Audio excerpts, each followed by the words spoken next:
UP के संभल में हाल ही में हुए बवाल के बाद से ही लगातार शहर का माहौल काफी टेंशन में है। बीते 24 नवंबर को भड़की हिंसा में 4 लोगों की मौत से संभल राजनीति के केंद्र में लगातार बना हुआ है। लेकिन संभल में इस तरह की हिंसा का इतिहास कोई नया नहीं है, यानी ऐसा पहली बार नहीं है।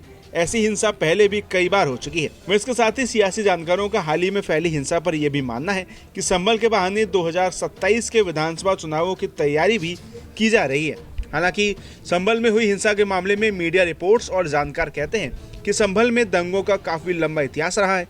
जानकारी के अनुसार संभल जामा मस्जिद के मंदिर होने को लेकर मुरादाबाद कोर्ट में पहला दावा 1878 में किया गया था। वहीं 24 नवंबर को हुई हिंसा के बाद से स्थानीय पुलिस ने एक इंटरनल रिपोर्ट भी बनाई है, जिसमें यह दावा किया गया है कि आजादी से पहले यानी 1936 से लेकर अभी तक संभल में 19 से 20 दंगे हुए हैं। सबसे खतरनाक 1978 के दंगे थे। वहीं अगर आपको 1978 के दंगों के बारे में बताएं तो करीब 77% मुस्लिम आबादी वाले संभल में पहले काफी संख्या में हिंदू रहते थे।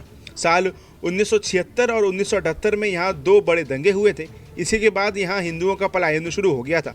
रिपोर्ट के मुताबिक 1978 में अफवाह फैल गई थी कि जामा मस्जिद के मौलवी को मार दिया गया था, लेकिन बाद में पता चला था कि असल में ये मुस्लिम समुदाय के बीच का झगड़ा था। इसी दंगे में व्यापारी बनवारी लाल गोयल की हत्या एक दिल दहलाने वाली घटना थी। इसके साथ ही इस घटना का जिक्र हाल ही में सीएम योगी ने भी किया था। वहीं इस दौरान दंगाइयों ने उनकी कोठी पर हमला कर दिया था। गेट तोड़ने के बाद ट्रैक्टर ट्रॉली लाकर उसे भी तोड़ दिया गया था और एक ट्रक में आग लगा दी गई थी। गाय भैंस को ले जाया गया था और उसके बाद गोयल परिवार और उनके साथियों की निर्मम हत्या कर दी गई थी। मीडिया रिपोर्ट्स दावा करती हैं कि उस समय बनवारी लाल के पहले हाथ फिर पैर काटे गए और अंत में गर्दन काटकर गद्दी पर टायर से बांधकर मिट्टी का तेल डालकर उन्हें और अन्य लोगों को जिंदा जलाकर मार दिया गया। साथ ही मीडिया रिपोर्ट्स ये भी दावा करती हैं कि इस दंगे में कुल 184 लोगों की मृत्यु हुई थी। कई रिपोर्ट्स तो ये भी कहती हैं कि उस समय 30 दिन तक शहर में कर्फ्यू लगा रहा और आसपास के गांव के कई लोग मारे गए। कहा यह भी जाता है कि इस दंगे में कई लोगों की लाशें भी नहीं मिली थी। उनके परिवार वालों ने पुतला बनाकर उनका अंतिम संस्कार किया था। वहीं इसके अलावा भी संभल में कई दंगे हुए, लेकिन ये दंगा संभल के इतिहास में एक काला अध्याय बन के उभरा।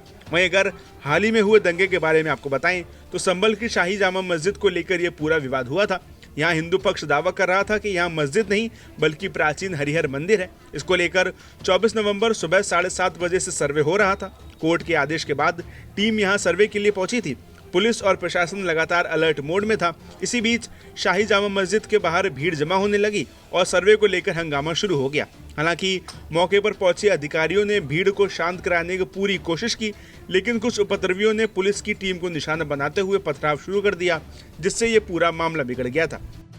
वहीं इसके साथ ही इस हमले के बाद यूपी की राजनीति भी गर्म होने लगी है। सीएम योगी सहित सपा बसपा सभी ने इस मामले पर जमकर टिप्पणियां की। सीएम योगी ने तो यूपी विधानसभा में इस मामले को लेकर बयान देते हुए ये भी कहा था कि संभल में ये देसी और विदेशी मुसलमानों की भिड़ंत है जो वहां बरसों से चल रही है। साथ ही सीएम योगी ने यह भी कहा था कि जय श्री राम आखिर सांप्रदायिक संबोधन कैसे हो सकता है।